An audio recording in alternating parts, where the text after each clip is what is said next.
Oi pessoal, tudo bem? Sou Tiziana Azevedo, escritora, roteirista e hoje a gente vai mergulhar um pouquinho mais a fundo na escrita de si segundo Michel Foucault. Na semana passada eu trouxe para vocês uma aula sobre a escrita de si em que eu mostro aonde ela surgiu, que foi na Grécia Antiga, como que ela surgiu, o que exatamente é a escrita de si. E hoje a gente vai mergulhar mais no Michel Foucault e mostrar a relação da escrita de si do Foucault com a neurociência moderna e com a minha escrita co-criadora. A minha escrita co-criadora, ela está afinadíssima com a escrita de si do Michel Foucault, porém, ela incorpora outras técnicas, ou como ele diria, outras tecnologias. O Foucault, ele se interessou o uso da escrita para se construir, para se constituir. E para a gente entender isso, a gente tem que entender, para começo de conversa, que o Foucault, ele não entende o sujeito como algo, uma essência que está pronta a fim de ser revelada, que você descobre aquela essência que já existe. Ele não vê isso, ele entende o sujeito. Ele é construído palavra por palavra, escolha por escolha, pensamento, essa repetição desses gestos que vão construindo o sujeito. Ele diz: não escrevo para descobrir quem sou, escrevo para me tornar quem ainda não sou. E isso é um casamento mais do que perfeito com a escrita co-criadora. E essa é a grande sacada do Foucault e talvez a ideia mais libertadora para quem, como eu, busca se reinventar, é que o sujeito não é dado, ele é produzido. E se ele é produzido, pensa bem, ele pode ser reprogramado, né? Se ele é o fruto, o resultado de uma programação, logo ele pode ser reprogramado. É aquela história, né? Nosso eu, ele não é essa essência imutável, segundo Foucault, tá? Ele não é essa essência imutável, uma alma pronta, uma verdade interior em busca de ser revelada, né? Pelo contrário, nós somos um efeito histórico, um resultado complexo de um emaranhado de práticas, de discursos, de instituições, colégios, várias instituições, religião, hábitos repetidos que vão nos moldando ao longo das nossas vidas e vão nos transformando nesses sujeitos, né? Tem até um filme muito interessante de um bebê judeu de pais judeus e um bebê de pais palestinos que foram trocados na maternidade, né? Como eles se constituem. Mas a nossa conversa não é sobre isso.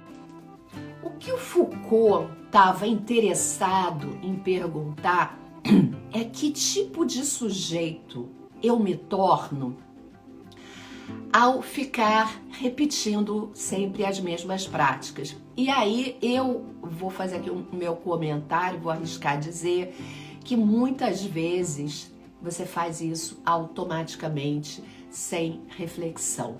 Esse era o objetivo do Foucault. E é aqui que entra a escrita como uma ferramenta muito poderosa. O Foucault chamou essas práticas de escrita de tecnologias do eu. E quando a gente está falando tecnologia, não estou falando dessa tecnologia moderna da Apple ou gadgets, não tem nada a ver. São, muito pelo contrário, eram umas tecnologias assim bem antigas, lá da antiguidade mesmo, né? Eram exercícios escritos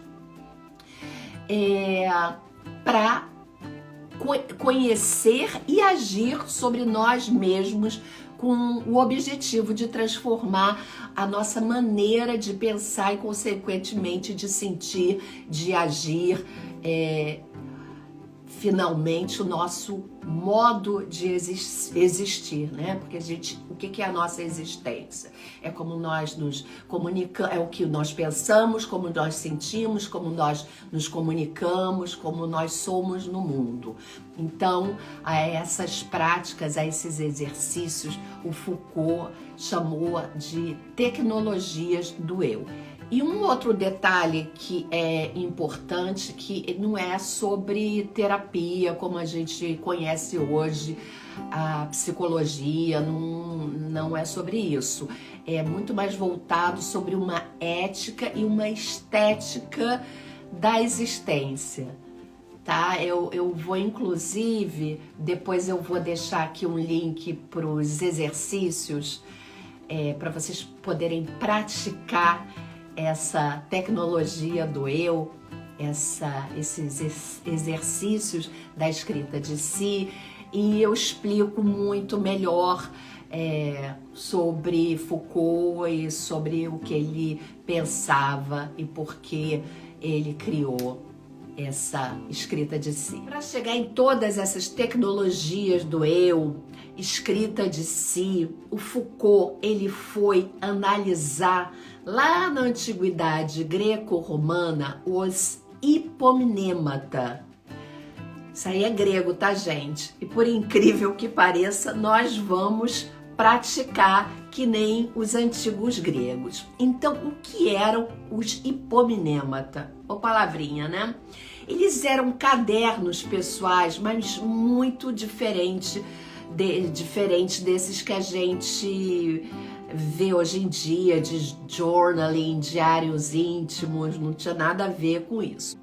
Eles eram registros de ideias, frases inspiradoras, observações do cotidiano, né? E a função desses cadernos era servir como instrumento para o aprimoramento de si, para o treino do sujeito, né? Para esculpir essa pessoa, né? Essa obra de arte que ele estava se constituindo, que o sujeito estava se constituindo. Os gregos não usavam esse termo, mas é assim que Foucault vai analisar e nos comunicar. Então, ao escrever nesses cadernos, a pessoa ela organizava seus pensamentos, ela via atitudes que ela podia melhorar, mas nunca com uma visão crítica, julgadora, né? Ai, errei, nada disso, não tem essa culpa cristã, não tinha nada disso. Era uma maneira de ensaiar as posturas para estar no mundo de uma maneira melhor e de consolidar essa maneira de estar no mundo. Para os gregos, isso era um exercício ético, era uma prática cotidiana de composição do sujeito, né? De se observar, de se ajustar, de melhorar e de se orientar. Não era para julgar, para se criticar, para se punir, absolutamente não.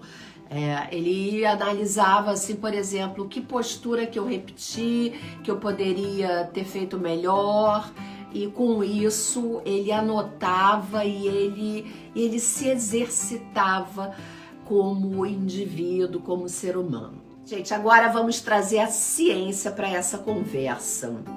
e ver como ela valida e aprofunda as ideias não só do Foucault, mas como dos gregos. Gente, 2000 e tantos anos atrás, esses gregos, eles são demais, eles já sabiam de tudo, né?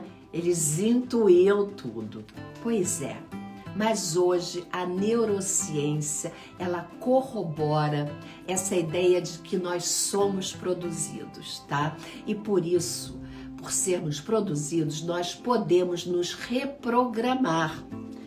E ela corrobora essa ideia através da palavra da moda que todos nós estamos cansados de ouvir, que é a neuroplasticidade. O nosso cérebro, até agora, essa altura do campeonato, todos nós sabemos que ele não é uma estrutura fixa, não é Gabriela, eu nasci assim, vou viver assim, ele nasceu assim, foi desenvolvido assim na infância, na adolescência e nunca mais vai mudar. Não. Ele tem a capacidade de fortalecer e de enfraquecer conexões neurais existentes. E com isso, e até de mudar a sua própria estrutura física. O nosso cérebro é incrivelmente plástico. E isso se alinha perfeitamente com Foucault e os nossos gregos. Porque se o sujeito é produzido, o cérebro é plástico, então, sim, nós temos o poder de reprogramar a nós mesmos, certo? A neurociência nos mostra que a nossa identidade narrativa ou as histórias que nós contamos sobre nós mesmos, elas não são apenas reflexos passivos da realidade. Na verdade, elas estão moldando essa realidade. Então, ao escrever, ao articular seus pensamentos, ao articular a narrativa que você conta a seu respeito, você está literalmente ativando e fortalecendo circuitos neurais que reforçam essa versão aí que você está contando sobre você mesmo, que nós estamos contando sobre nós mesmos. É como se nós estivéssemos ali reescrevendo o código de um software, entendeu? Como se já existisse um software e nós estivéssemos reescrevendo o nosso software mental. E tem mais um detalhe que não é pequeno. Quando nós escrevemos à mão, né, usando papel, caneta, lápis que seja, nós estamos ativando muitos outros circuitos do cérebro do que se nós tivéssemos usado a digitação para escrever, né? A gente está falando aí de regiões que são ligadas à criatividade, tomada de decisões, pensamento crítico, memória, até mesmo o processamento emocional. É como se o seu corpo estivesse participando ativamente dessa construção do seu eu ou da reconstrução dessa sua nova versão do eu, uma versão que você escolhe para você mesma. E já que a gente está falando aqui de Foucault, isso é importante falar, ele ressaltava a importância das práticas corporais nas tecnologias do eu. Nota de rodapé importante. E é aí que a escrita co-criadora entra em ação, né? Unindo neurociência, Foucault, gregos, né? Ela não se limita a um aspecto de tratar feridas emocionais, muito pelo contrário. A escrita co-criadora é sobre a autoria de si, a narrativa de si, o que você fala sobre si. né? O Foucault, ele nos convida a fazer da nossa vida uma obra de arte. A minha pretensão é de você fazer da sua vida, você criar o seu próprio roteiro, você criar o roteiro da sua vida, você criar a pessoa que você quer ser, né? E a escrita co-criadora é esse conjunto de tecnologias, eu gosto de chamar como um ecossistema. Ela é mais do que uma ferramenta, ela é um conjunto, ela é uma caixa de ferramentas, pincel, caneta, tem tudo para você poder assumir a autoria de si.